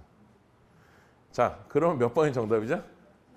5번이 정답이죠. 아, 진짜 어머님도 너무 잘하시네. 우리 학생들이 진짜 내가 영어를 어느 정도 이해하면 정답이 나오겠지 이게 아니고 약간 이상한 규칙이 있어요. 이거 영어가 아니고 수능 문제에 숨겨진 그런 사용 설명서 같은 게 있어요. 그래서 저희가 사실 밥벌이 하고 있는 거 마찬가지인데 자, 그래서 주변 색을 띈다. 그래서 영어는 color of its surroundings. 이게 정답이 됩니다. 근데 요거 5번 잘 보세요. 5번에 보면 주변 색이라고 써 있어요? 안 써 있죠? 예, 정답이 약간 베일에 가려져 있습니다. 그러면서 선택지 모으면서 내가 그나마 이게 마음에 들어 찍으면 이제 틀리게 되는 건데 말하자면 얘는 정답은 정답처럼 안 보이는 상황이고 오답은 좀 매력적으로 보이는 매력 오답이라고 보시면 되겠죠. 자, 그러면 얘는 어떤 오답이냐? 진짜 충분히 그럴 개연성 있는데 본문 속에 정확한 설명 없는 매력적인 오답이 됩니다. 그럼 저희가 이제 수업을 통해서 뭘 할 거냐? 문제를 풀어서 이 맞추는 과정 중에 제일 중요한 건 해석이에요. 제가 해석에 대해서는 우리 아이들한테 가르칠 때 진짜 내가 안 되거나 느린 게 있으면 7번은 반복을 해야 되는데 그 횟수를 채워내도 드물죠. 내가 한 번 이해했으니까 일단 넘어가자. 거기서 이제 성적 차이가 많이 나거든요. 그래서 저희가 이제 원하든 원하지 않든 그 해석이 난해한 부분들에 대해서 애들한테 계속해서 반복 학습을 시키다 보면은 그러면 스스로 첫 번째 주에 했던 거 계속 하는데 스스로 내가 조금씩 달라지고 강해지고 영어 근육이 붙는다 그런 느낌이 생길 수가 있어요. 그래서 해석에 대해서는 반복 횟수를 제가 굉장히 많이 신경 쓰고요. 저희도 딸이 있는데 저희 딸이 오늘도 학원 가야 되는데 학원에 지금 10시까지 가야 되는데 10시에도 지금 집에서 안 일어나고 있더라고요. 엄청 속상하고 그리고 또 학원 가고 숙제가 이렇게 뭐 에이프릴 그 학원 다니는데 숙제가 이렇게 막 쌓여 있는데 숙제도 계속 쌓여가지고 지금 뭐 계속 나머지 공부하러 가는데 숙제도 다 안 하고 하여튼 집사람이 엄청 화내고 있습니다. 예. 근데 제가 이제 그 애들 숙제를 이렇게 봐주니까 보니까 아 이게 쉽지가 않아요. 예, 쉽지가 않고 진짜 지금 현재 대학생들한테 하라 그래도 좀 시간이 걸릴 정도로 쉽지 않아요. 굉장히 고차원적이고 제가 옆에서 스크립트 이렇게 봐주고 같이 한번 무슨 뭐 동영상 찍는 게 이렇게 봐주고 있는데 근데 이게 저보러 하라 그러면 재밌게 하겠지만 근데 솔직히 얘한테 하라 그러면 너무 어려운 것 같아요. 예. 근데 이거를 또 계속 반복을 시켜줘야 되는데 그거 없이 계속 넘어가고 그러면서 애들을 등급을 매겨갖고 너는 얘보다 못한 사람이 이렇게 되게 자존감도 꺾고 막 어떤 애들은 또 이상한 우월감을 갖게 만들고 이러더라고요. 진짜 마케팅이 그야말로 쩔더라고요.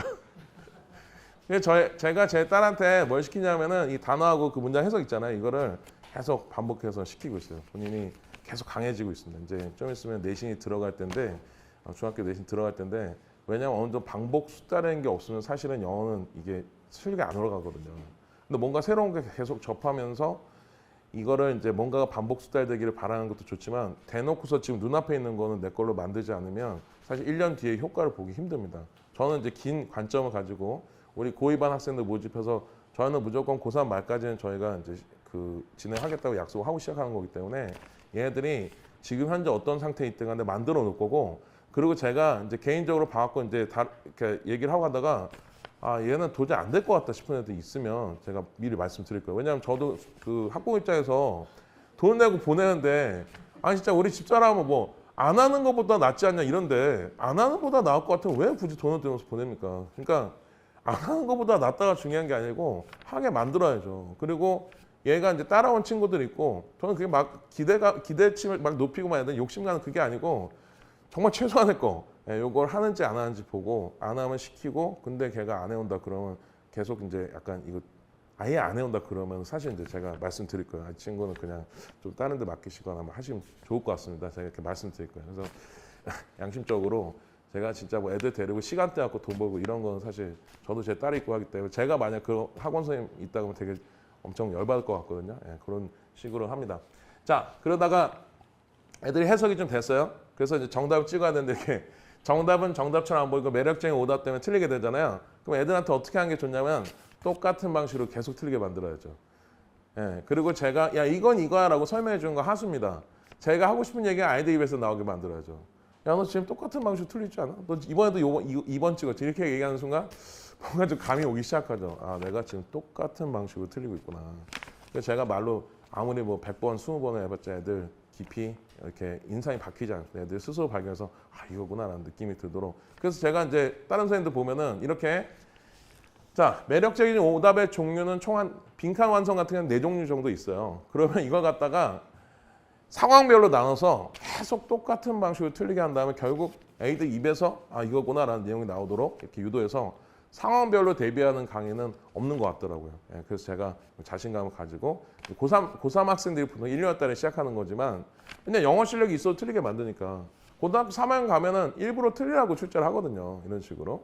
변별력에 탈을 쓰고서 이런 상황을 만들어냅니다. 그래서 요 고등학교 2학년 때부터 조금 쉬운 질문을 가지고 계속 숫자를 시켜서 자신감 얻게 한 다음에 거기다 이제 해석이 좀 까다로운 부분이 이번 9월 평가는 제가 보고서 이제 확인할 텐데 요 정도 수준까지는 올라가는 거야. 가이드라인 정해서 끌고 갈 겁니다. 그래서 저희가 이제 유인물에 보면은 1회차부터 15회차까지 중간에 내신 때 조금 잠깐 쉰대요. 여기 학원에서. 근데 15회차까지 이 과정이 있어요. 보면 첫 번째 연결어 다음에 빈칸에 대한 본문 속 내용만 정답이다. 보세요. 아까 전에 본문 속 내용만 정답이라고 말씀드렸는데 그게 무슨 얘기죠? 찾아서 쓰면 된다는 거잖아요. 스스로 판단하지 말라는 거거든요. 찾아서 쓰고 내려오는 연습만 해도 됩니다. 그 다음 두 번째. 자, 본문 속에 있는 내용은 무조건 다 정답이 되느냐? 아니죠. 그 타이밍에 필요한 말이 있거든요. 그 타이밍에 뭐가 필요한지 그거 찾아내는 연습. 그 다음 쓰고 내려와서 지우는데 우리 매력적인 오답이 한 4종류가 있죠. 그죠? 그러면은 애들 계속 매력적인 오답을 찍어서 틀리게 돼요. 정답은 정답처럼 안 보이고 그나마 얘가 맞는 말처럼 보면 찍을 거 아니에요. 그죠? 그래서 매력적 오답 4종류를 저희 한 타임당 하나씩 해서 이렇게 공부를 하고 그 다음부터는 어떻게 되냐. 수업 시간에 아 이거 틀리라고 됐네요. 아 이거 틀리라고 된 거네.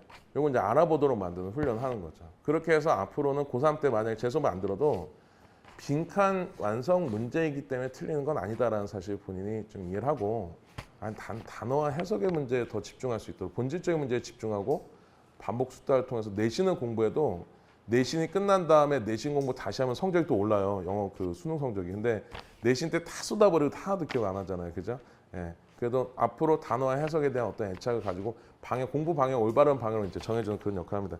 그리고 이번에 요즘에 보면 또 순서 삽입이라고 영어에서 순서 정하기 이런 문제가 있는데 이 ABC 단락에 원래 순서로 바꿔놓는 문제인데 되게 희한한 게 이게 역추적을 좀 해줘야 돼. 무슨 얘기야? 학생들이 뭐 B, A, C 순서로 읽어서 괜찮네? 그러면 정답이 돼야 되는데 한 5, 6년 전에 그랬습니다. 이거 어울리는데? B, A, C 맞는데? 그럼 정답이 돼야 되는데 요즘 어떠냐면 B, A, C가 진짜 너무나 어울려도 정답이 아니라고 판정을 내리고 있어요. 저는 그게 옳다라고 생각하지는 않거든요. 근데 지금 현재 그렇게 출제를 하고 있습니다. 그럼 어떻게 하느냐? 거꾸로 따지라 이거죠. 야, B번 앞에 뭐가 나와야 되는데? 이렇게 거꾸로 따지면은 우리가 순서대로 보다 보면 사실 한참 전에 했던 얘기도 저 뒤에서 연결해서 어떤 말 쓸 수 있잖아요. 근데 거꾸로 바로 앞에 있어야 한다 이렇게 따지면은 사실 그게 정답이 아닐 수도 있거든요. 이따가 좀 설명드리겠지만 그런 부분들을 중심이 되는 것처럼 가르치면 솔직히 말해서 아이들한테는 단어와 해석이 훨씬 더 중요하죠. 우리 애들한테 야, 너 이거 한글로 다 써져 있으면 맞출 수 있겠냐 물어보면 10명 중에 한 8명 정도는 충분히 그럴 수 있다고 대답하고요. 한두 명 정도는 출제자하고 생각이 달라서 난 이거 왜 정답인지 모르겠다 이런 애들이 나오죠. 그죠? 수업을 통해서 이 해석력이 높아지는 부분하고 그다음에 판단력 있잖아요. 이렇게 희한한 판단하는 거. 이런 걸 원하든 원하지 않든 고등학교 3학년 올라가기 전에 학생들이 수업이 끝나고 난 다음에 야 오늘 뭐 배웠어? 이렇게 보면 찾아서 쓰는 거 배웠어요. 스스로 판단하지 말라는 거 배웠어요. 이런 거 지금 틀리라고 냈구나 이런 거 배웠어요. 이런 것들이 기억에 남도록 해서 제가 봤을 때는 제가 만약에 제 딸이라면 이제 제 딸이 고1이라면 지금 여기 오기에서 막 수업 듣게 하고 싶은 뭐 그 정도의 거의 뭐 인생을 담은 강의라고 보시면 되겠습니다. 그리고 난 다음에 저 뒤에 보면은 고등학교 3학년 커리가 이렇게 쭉 나와요. 이 고등학교 3학년 올라가면은 조금 난이도가 조금 올라가긴 해요. 그래서 독해 같은 경우에는 정답의 법칙, 오답의 법칙 이렇게 해서 정답은 이렇게 나와서 정답처럼 안 보이고 오답은 이렇게 나와서 매력적이다. 이걸 교재를 가지고 수업을 하고 그 다음에 문장도 좀 고난도 문장, 호흡이 긴 문장 가지고 담금질이라고 해야 되나요? 아마 어렸을 때 제가 어렸을 때는 성문 기본, 성문 종합 이런 거 있었는데 거기 보면 이제 그 단문 해석이 있어요. 한 3, 4줄짜리. 이런 거를 계속 반복해서 막 5회독, 6회독, 7회독 하잖아요. 그러고 나면 사실 그 당시에는 고등학교 가서 특별히 공부할 게 없었어요. 막히는 게 사라진다고 해야 되나? 사실 아이들이 보세요. 이제는 뭐가 없어진다? 해석이 되는데 이해가 안 되는 게 없어진다면서요. 뭐는 남아있어요? 해석이 안 돼서 이해 안 되는 건 남아 있죠. 그렇죠? 그럼 해석이 안 되는 부분은 정해져 있잖아요. 예, 특별한 구조, 그리고 특별한 형태. 학생들이 구문이라고 말하는 그런 부분 정해져 있습니다. 근데 중요한 거는 한 200개 정도를 골라서 저희가 이제 수업을 하게 됩니다.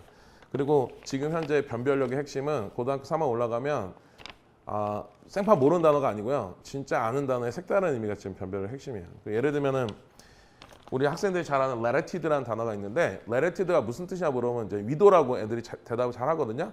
근데 latitude가 정답에 나올 때는 freedom, 자유라는 뜻으로 정답에 나와요. 그럼 출제자가 어떤 식이에요? 변별력은 필요한데 어려운 단어는 쓰면 안 될 것 같고 실제로 어려운 단어 쓰면 빠꾸하거든요. 제 친구들 보면은 EBS나 평가원 들어간 친구도 있어요. 근데 단어가 어려우면 무조건 빠꾸래요. 다시 출제한다? 이거는 사실 저도 공무원이었지만 옛날에 공무원한테 월급 받는 거 이상 일하는 거 진짜 끔찍한 일이거든요. 근데 2번 일한다? 이거 너무 끔찍해요. 처음부터 단어 자체 검열합니다. 쉽게 내요. 변별력은 필요하죠. 근데 변별이 필요하니까 어떻게 해요? 쉬운 단어로 정답 내놓고서 보니까 프리덤이라는 뜻이래. 애들은 혹시 어떻게 알아? 이렇게 생각하는데 출제자는 면제부 같습니다. 야 쉬운 단어잖아 이렇게 보면 되니까. 예, 이런 식의 단어들이 사실 한 130개 정도가 지금 수능한 25년 동안 계속 반복되는 게 있어요. 그 제3의 단어라고 제가 하는데 진짜 애들 관심사는 아니거든요. 근데 정작 애들 되게 발목을 잡는 단어들이 있어요. 제가 고등학교 2학년 과정 중에 그 130개는 원하는 원하지 않듯 저희 심지어는 주관식 시험지를 주고 답까지 주고 그 다음 시간에 외워 해도 애들 100점을 잘 못 맞아요. 근데 계속 반복해서 시키면 그 결국 100점 맞습니다. 그거는 학생들이 완벽하게 이해하고 단기 기억, 장기 기억 들어갈 수 있도록 제가 책임을 지는 그런 강의합니다. 자, 지금 이게 왜 갑자기 꺼지? 잠깐만요. 오케이. 정답의 이해는 사치다.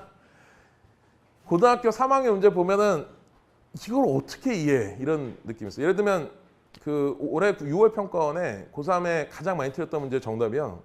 뭐였냐면은 주관적인 세계를 만든다. 예술가들은 주관적인 세상을 만든다. 이게 정답이었어요. 근데 선택지에 뭐라고 써냐면 Human beings must participate. 그래서 무슨 뜻이냐면은 인간이 참여해야만 한다. 이렇게 써 있어요. 그러면 대한민국 수험생들 한 100명 모아놓고서 아무데나 잘하는 애들 100명 모아놓고서 야 Human beings must participate이 무슨 뜻인 것 같아? 그러면 누가 그게 주관적이라는 말을 떠올리겠어요? 인간이 참여해야 한다 이렇게 해석하지. 그러니까 정답이 이질감이 심해요. 그래서 어떤 경우는 어떠냐?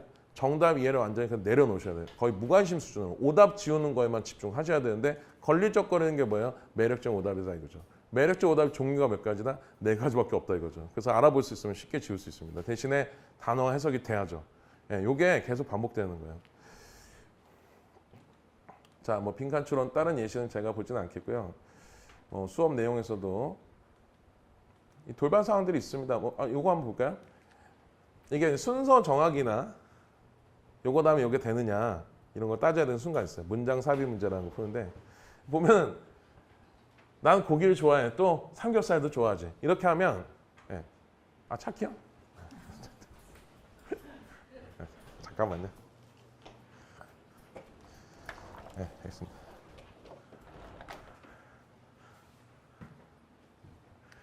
이게 보면은 어때요? 순서 읽으면 괜찮은 것 같은데 근데 애들도 괜찮다고 생각해서 이런 식의 오답 많이 찍거든요. 사실 가장 쉬운 설명은 뭐냐면 이 고기 중에 삼겹살이 있으니까 also 가 아니라 for example 예를 들어서 이런 걸로 연결해야죠. 그죠? 근데 그런 생각이 떠오르는 건 잘 안 됩니다. 수능에서 똑같은 상황에서 똑같은 말이 계속 틀리고 있어요. 사실 also 그러면 또한이라고 해서 삼겹살도 좋아 이런 뜻이 되는데요. 근데 우리말 도라는 말이 영어에는 없습니다. 그러다 보니까 조금 애들이 또한 한 다음에 연결하면 다 괜찮은 것처럼 보이죠. 나는 영어를 잘하고 해석도 되는데 왜 자꾸 틀리고 있지? 자, 삼겹살도 좋아했으니까 앞에 뭐가 나와야 되냐면 내가 좋아하는 건 좋아하는 건데 삼겹살 아닌 게 나와야 되거든요. 근데 고기라는 말씀에 삼겹살 포함되어 있습니다. 그럼 안 된다라고 선을 거주는 게 제가 봤을 때 이건 영어라고 생각하지는 않고 일종의 논리죠. 그죠? 예, 이런 것들을 왜 애들이 연습해야 되느냐? 또 이런 게 많이 있느냐? 몇 개 없습니다. 똑같은 맛이 계속 틀리는 코드가 정해져 있어요. 이런 부분들을 제가 원하든 원하지 않든 이해가 안 되면 기억이라도 시켜갖고 어쨌든 고3 올려보내는 게 제 수업의 목표가 되겠습니다. 이뤄왔기 때문에 아마 제가 지금도 다른 지역에서 그 고이 특강을 계속 거의 한 10년 넘게 하고 있거든요. 방학 2번을 이용해서 요거 이제 묶어가지고 진행하는 건데 예, 그래서 계속 수업할 수 있는 것 같습니다. 순서 정하기도 보세요. 그 매몰 비용 효과라고 이거는 작년 6월 평가에 나왔던 거예요. 사람이 이미 투자를 많이 하면 그만두질 못해요. 손을 못 뺍니다. 아까워서. 예를 들어 끔찍한 인간관계 계속 머무릅니다. 예를 들면 저하고 집사람하고 끔찍하진 않아요. 근데 이제 헤어질 수는 없다 이거죠. 왜냐하면 너무 시간도 많이 보냈고 애들도 있고. 자, 이와 같은 인간의 경향을 잘 활용할 수도 있는데 뭔가를 지속하고 싶다면 미리 투자를 많이 하라. 그럼 발을 못 뺄 테니까. 이런 얘기가 애들 지문에 나와요. 근데 이 순서들을 읽어보면 괜찮죠? 괜찮은데 이거 틀렸다라고 지금 현재 판정 내리고 있어요. 왜냐하면 이게 이와 같은 인간의 경향 맞아요. 여기 앞에 있는 덩어리를 전부 다 매몰 비용 효과라고 볼 수 있는데 활용할 수 있다라고 했거든요. 영어로는 leverage라는 표현을 썼습니다. leverage this human tendency. 근데 출제자 관점은 뭐냐면 앞에 뭐가 나와야 된다? 활용할 수 있는 게 나와야 된다는 거예요. 거기다가 어디 있어야 된다? 바로 앞 문장이 있어야 된대요. 근데 바로 앞에 이거 끔찍한 관계 매우는 이거 활용하면 돼야 안 돼요? 안 된다는 거예요. 그럼 애들 입장에서는 답답하죠. 왜 안 되는데. 근데 똑같은 방식으로 계속 틀리게 만들어주면 본인 선택하는 거예요. 내가 이 관점 받아들이면 점수가 나오고 받아들이지 않으면 나는 나중에 큰 사람은 되겠지만 점수는 안 나올 거고 본인이 선택하는 거죠. 똑같은 방식을 계속 정말 답답해요. 똑같은 방식을 계속 꼭두각시처럼 애들이 출제자가 틀리라는 대로 그대로 틀리고 있는 모습 보니까 되게 답답한 거예요. 그래서 고등학교 2학년 때 이 틀을 잡겠다. 그리고 내가 꼭 해석해야 되는 문장은 반복 숙달을 시켜버리겠다. 그래서 제가 그 수업하다 보면은 애들 해석을 쓰라고 한 다음에 어떤 학생들 제가 보면 만년 2등급 학생도 있어요. 만년 3등급 학생이 있고 만년 4등급 있어요. 그 등급별로 보면은 만년 4, 5등급 학생은 일단은 기본기 자체가 좀 많이 떨어지는데 처음에 큰 산을 넘어야 돼요. 애들이 마음이 급하니까 단어를 조합해서 스토리를 만들어요. 근데 그게 맞든 틀리든 상관한 바는 아니죠. 왜냐면 어쨌든 난 최선을 다하고 있으니까. 근데 단어 몇 개, 내용이 있는 단어들, 요거는 아는데 내용이 없는 단어, 펑션 월드라는 게 있는데 그걸 통해서 우리가 주어 동사를 결정하고 그 다음 뒤에서 거꾸로 수식이 되는 거 결정하고 요거 하나의 묶음으로 보는 거 결정하는데 이 세 가지가 주어라고 안 되는데 바쁘니까 저는 할 수가 없어요 이러고 그냥 계속 살아가는 거예요. 이거 멈춰서 앉아서 시키고 그 다음에 이 산을 넘고 그 다음에 계속 반복시켜서 반복 숫자를 시켜서 진짜 완벽하게 만드는데 시간이 되게 많이 걸리는데 옆에 있는 친구는 이미 잘하니까 계속 나하고 다른 종류의 공부하는 것 같고 되게 좀 불만이 많고 나 쟤처럼 하고 싶은데 근데 잘하는 애들의 과거를 봐야지 잘하는 애들 현재를 보면 안 되잖아요. 그죠? 근데 이거를 넘게 해줘야 되는데 또 기본적인 것만 하다 보면 애가 나태해져요. 이것만 하면 돼? 아니거든요. 시험장에 가면 한 번에 이해도 돼야 되고 문맥 쌓임도 적용해야 되고 단어 의미가 시시각각으로 막 바뀝니다. 굉장히 바빠요. 거기다 어떤 건 결국 버려야 되기도 하고 어떤 건 두 개 내용 합쳐야 되기도 하고 굉장히 바빠요. 지문 속에서 이렇게 바쁘다는 거 본인이 캐치해야 되고 이 정도까지 이해해야 된다는 것 사실 느껴야 되는데 진짜 4, 5등급 학생들이 지문 하나를 사전만 가지고 본인의 힘으로 해석한다 그러면 3시간, 3시간 반 정도 걸려요. 진짜 그 힘든 기간을 영원히 계속할 것 같지만 솔직히 말해서 한 20개 지문 정도만 제대로 하고 누적 복습해주면 어느 순간 그 산을 넘어가게도 공부한 만큼 올라가는 순간이 나와요. 근데 그 경험을 본인들이 아직 안 해봤을 뿐이죠. 믿음이 좀 필요한데. 또 만년 2, 3등급 학생들은 두 종류로 나눠요. 첫 번째가 뭐냐면 그냥 안 하는 애들이에요. 그냥 안 해요. 얘네들은 대놓고서 시키잖아요. 점수가 막 쭉쭉 올라가요.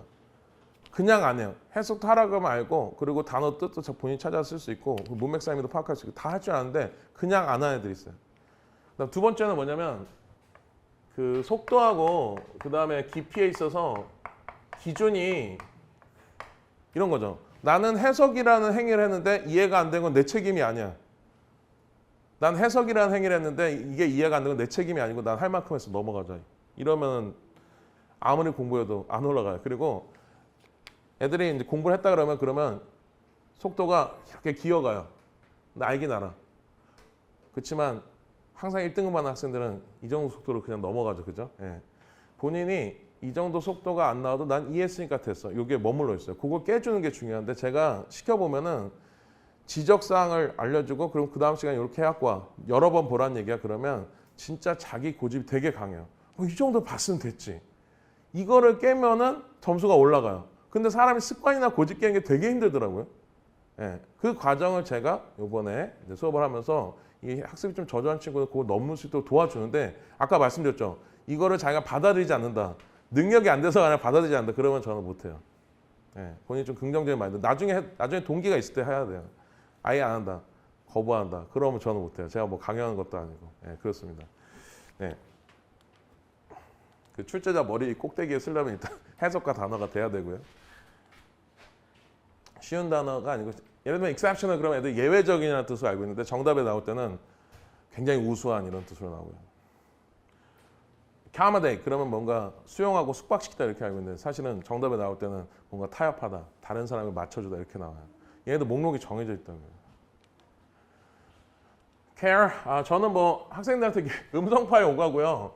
애들이 질문하면 제가 이제 녹음해서 보내주기도 하고 그리고 끝나고 남겨가지고 시키는 애들도 있어요. 대신에 아까 말씀드렸지만 본인이 아쉬움이 좀 있어야 돼요. 본인이 아쉬움이 있어야 돼요. 진짜 제가 성적이 떨어지는 불러 앉혀서 시키고 하겠지만 사실 본인이 너가 진짜 해볼 생각이 있느냐라고 했을 때 의욕이 없는 친구도 있을 거예요. 그래도 한번 시켜보는데 근데 그렇게 열정적으로 안 한다 그러면 저도 사실은 한 게 있으니까 뭐냐면 질질질질 끌고 가고 안 하는 것보다 낫다 이것도 할 수 있긴 한데 근데 제가 주어진 시간 예를 들어 수업이 10시, 9시 반에 끝난다 그러면 제가 한 11시까지는 남아갖고 이렇게 애들 봐주는 것 같아요. 어느 학원이 됐든 간에 그렇게 개인적으로 받은 친구들이 있어요. 또 애들 잘 따라오면 재밌잖아요. 그죠? 그리고 결과적으로 걔네가 성과가 나오면 또 저도 플러스가 되거든요. 홍보할 때도 좋아요. 와, 얘가 이렇게 했더니 예, 그래서 진짜 2, 3개월 안에 성적이 나오고 저는 솔직히 말하면 제 수업을 계속 듣는 것보다도 이미 만들어 놓은 다음에 유지하는 패턴으로 가야지 이거 언제 질질 끌고 가. 고3 말로 갈수록 영어에다 집중할 시간 없어요. 단지 유지하는 과정. 안 하면 떨어지니까 안 하면 감이 떨어지고 기억은 나는데 기억 속에서 찾아야 돼요. 어딘 찾아야 돼요. 굉장히 느려지고 스텝이 꼬이기 시작하는 거예요. 근데 그걸 맞게 해주려면 만들고 유지하는 과정이 중요한데 그걸 제가 고등학교 2학년 때 조금이라도 여유가 있을 때 그 신경을 써서 만들어 놓겠다. 예. 학생들이 공부를 할 때 그 7에 넘버 7이라는 게 중요한데 수학도 앉은 자리에서 내가 이제 풀려. 선생님한테 한 3번 질문 선생님 막 너무 싫어요. 근데 이해가 된 순간에 앉은 자리에서 7번 풀면은 알게 됩니다. 영어도 하루 이상의 처음에 두고서 그 표현 7번 이상 봐야 듣게 돼요. 근데 한두 번 봤다라고 해서 만족하는 친구들 계속 그 자리에 괜찮아요. 학생들 살아가는 방식이 다양하고 괜찮은데 공부로서 성공하려고 그러면 이거 본인이 받아들여야 되거든요. 자, 내가 판단이 이렇게 했다 그러면 이렇게 했으면 쉽게 맞췄을 텐데라고 그걸 말로 하는 게 아니라 말로 딱딱 적어놓으면 대충 느낌으로 하는 거하고 말로 설명하는 건 천지 차이거든요. 정확하게 내가 내 오류를 설명할 수 있다? 그러면 달라지죠. 그래서 제가 여기 강동구는 저는 잘은 모르는데 하여튼 여기 앞에 강동 병원에서도 자주 옵니다. 저희 아기가 좀 아파가지고 그래서 자주 오는데 그리고 친구들도 여기 나오고 그리고 여기 뭐 한타학원인가 거기에도 보면은 저희 선배들이 많이 와서 이제 수업하고 그랬어요. 애들 똑똑하고 괜찮고 그렇다는 얘기 들었는데 제가 이제 오늘 다음 주부터 아마 18일부터 시작을 해서 12월까지 그리고 그 이후에 고3 말까지 요거는 제가 약속드리고 예, 결과가 나올 수 있도록 지도를 하도록 하겠습니다. 자 그러면 제 이름은 고정재였고요. 질문 답변 시간을 좀 갖도록 하겠습니다. 일단 제가 예상되는 건 뭐 일주일에 단어 몇 개 외우냐 그러면 240개입니다. 240개고 학생들이 그 240개 단어 중에서 아마 제가 생각할 때는 적어도 100개 이상은 처음 보는 건 절대 아니에요. 어딘가에서 외웠던 거죠. 그래서 기초하고 중급, 상급이 섞여 있기 때문에 근데 제가 장담하는데 이게 240개씩 해가지고 몇 번 하냐면은 테스트를 한 8번 정도 하면 한 바퀴가 돌아요. 그 다음에 또 한 바퀴 도는데 이게 단어 시험 패스 못한 친구들은 저희가 예를 들어 90점까지 커트를 찍으면은 그러면 거기 하나 뭐 지금 20개면 2개 틀린 것까지 괜찮은데 3개 틀린 사람부터 이제 남겨가고 제가 깜지 쓰고 보내는데 그건 저희 조교들이 하고요. 근데 이제 계속 안 해온다 그러면은 제가 이제 직접 개입을 하기 시작하는 거죠. 직접 개입해서 그냥 하지 마라 이렇게 할 수도 있고 예, 제가 봤을 때 애가 조금 착하고 조금 따라온다 그래도 좀 하겠다 그러면은 오케이. 근데 본인이 난 극구 거부한다 그러면 저는 사실 그냥 이렇게 나가라 약간 좋은 말로 이렇게 얘기할 수도 있을 것 같습니다. 네 그리고 이제 문제 푸는 건 하루에 6문제 정도가 저희 숙제인데요. 그 6문제를 풀고 버려도 상관없어요. 왜냐하면 그 내용이 90점 반복 영어가 이제 양적인 공부와 질적인 공부가 있는데 질적인 공부는 진짜 맷돌 가듯이 계속 갈아야 돼요. 숫돌에다 그 해석력을 날카롭게 가는 것처럼 계속 갈아야 되는, 계속 반복해서 봐야 되는 구심점이 있어요. 뭐예요? 빈도가 높은 것들이죠. 얘네들은 계속 누적해서 제가 물어봅니다. 예. 근데 하루에 내가 6문제 풀고 버리는 거는, 영어는 뭐냐면 이렇게 계속 반복해서 정확성을 높이는 것도 있고, 잘 모르지만 넘어가는 그 플루언시라고 하죠. 일정한 흐름을 타는 능력도 필요하기 때문에 그 매일마다 6개는 뭐냐면 영어에 노출되는 거예요. 새로운 거에 노출되는 거고요. 영어는 사실 머리 싸매고 공부할 부분은 사실 적고, 그다음 반복 노출이 정말 중요합니다. 예. 우리가 미국 가가지고 예를 들면 간판에 막 이렇게 표지판에 무슨 말인지 모르겠는데 계속 보다가 어느 순간 의미를 알게 되고, 계속 이게 시선에 이렇게 노출이 들어오면 어느 순간 내게 되잖아요. 그죠? 그 세계에 녹아들 수가 있는 것처럼 이 노출되는 게 굉장히 중요합니다. 반복 횟수가 중요하고, 그건 따로 있습니다. 새롭게 문제 풀고 버리고 할 수 있어야 되고, 모의고사도 일주일에 한 해 풀고, 다시는 안 쳐봐도 상관없어요. 어쨌든 한 해 풀고 버리고 이런 게 필요합니다. 양적인 공부와 질적 공부가 함께 가야지. 저는 진짜 핵심만 이해하면 애들 점수가 다 나온 줄 알았어요. 근데 양적인 어떤 그런 공부가 없으면 그게 또 완성이 안 되더라고요. 사람이 나태해지더라고요. 인간 감정의 동물이기 때문에 요것만 하면 된다 그러면 결과가 잘 안 나오더라고요. 그래서 두 가지 트랙으로 갑니다. 예. 또 혹시 질문 있으시면 저한테 해주시겠어요? 네. 예. 예. 예. 예. 그렇죠. 2학년 교재가 지금 제가 아까 말씀드렸다시피 제가 지금 그 메가스터디에서 이미지 변신을 하라 그래갖고 쉬운 강의 찍으라고 제가 지금 책을 쓰고 있거든요. 예, 그 책으로 나갑니다. 그러니까 예전에 제가 이제 교재가 좀 많이 어려웠어요. 애들이 왜냐하면 틀리지 않으면 관심이 없으니까. 그러니까 틀려야 돼. 기본적으로 틀리는데, 근데 이제 만약에 제가 2학년 같은 경우 지금 특강에도 보면 1등급반 성적표를 바꿔서 이제 대치동이나 딴 데서 하고 있거든요. 근데 예를 들면 2학년 학생들이 3등급이다 그러면 좀 버거울 수 있고 중간에 뭐 나가고 막 그랬어요. 근데 저는 어차피 제가 타겟을 정해서 하는 거니까 그랬는데, 지금은 제가 이제 변신을 준비 중이기 때문에 좀 제가 변신할 수 있을까요? 네. 그래서 이제 지문이 쉽고, 그리고 제가 이제 9월 평가원 좀 사실 굉장히 좀 기다리고 있는 게, 9월 평가 지문이 확 쉬어버리면 제 교재 다 갈아엎어야 돼요. 다 갈아엎어야 돼요. 예. 그래서 지금 현재 2학년 딴 데서 하는 특강이랑 교재가 다르다고 제가 말씀을 드리겠습니다. 예. 지문 자체는 쉽도록. 그렇지만 헷갈리는 그런 상황. 예. 요거 이렇게 다릅니다. 혹시 또 다른 질문 계신가요? 네, 그러면은 여기서 일단 마치도록 하겠습니다. 오늘 들어서 감사합니다.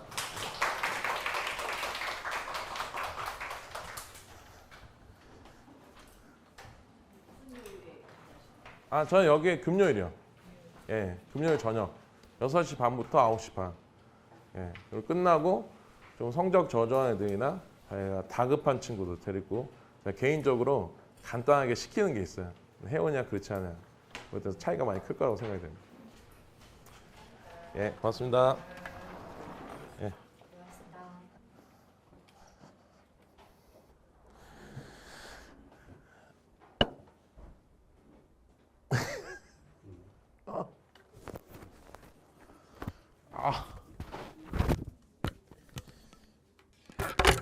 책 써야 되는데.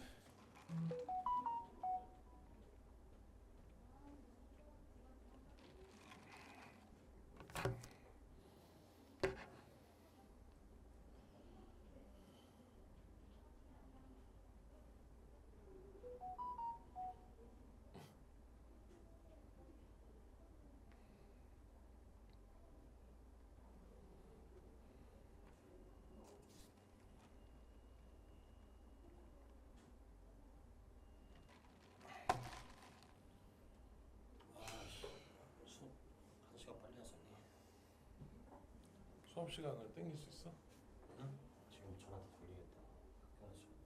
태풍 때문에. 네가 태풍을 몰고 가는